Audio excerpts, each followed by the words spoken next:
First tonight, Ranlo police officer Kwaku Agyapon is now out of the hospital tonight and in jail after a fight in Gaston County that happened on New Year's Eve. Well, he's charged with first-degree murder in the shooting death of a 33-year-old man, Juan Avalo.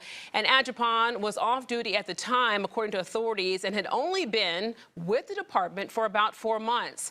A Queen City News reporter, Sydney Heiberger, tonight live outside the Gaston County courthouse where the officer appeared today. Now, Sydney, you got your hands on a very revealing search warrant. So what did you find out?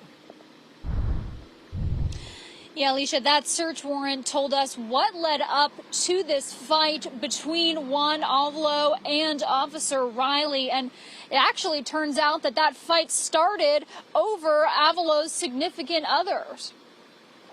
A search warrant obtained by Queen City News reveals Officer Kwaku Agyapon encountered Juan Avalo back in November when he responded to Avalo's home for a domestic disturbance call.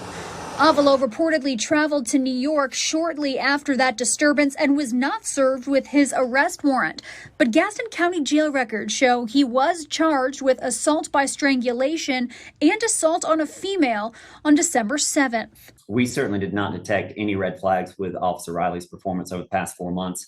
He was an experienced officer. He had experience in other departments. But according to that warrant, Officer Riley and Avalo's significant other stayed in touch.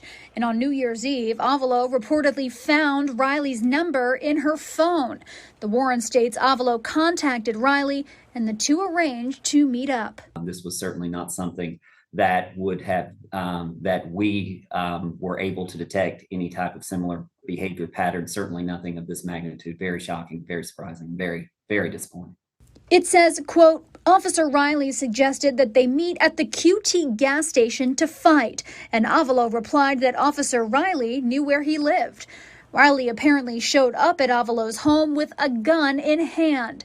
It was later determined that gun was his service weapon. It was very surprising and shocking to all of us that he was there. His motives or his reason for going there remains to be unseen. Investigators found Riley with a stab wound in his neck, and they found Avalo with an apparent gunshot wound in his head. Avalo was pronounced dead at the hospital a few hours later. We're working to ensure that our officers are taken care of, their mental health is taken care of, their physical health is taken care of, and we're going to continue to be as transparent and honest with everyone.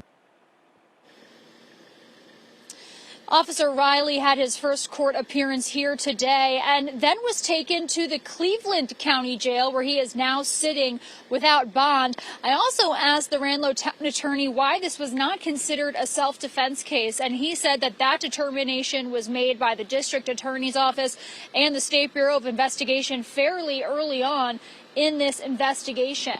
I'm live at the Gaston County Courthouse. Sydney Heiberger, Queen City News. Sydney, thank you for your report there. Yeah, that was a great question. It's what I wanted to know.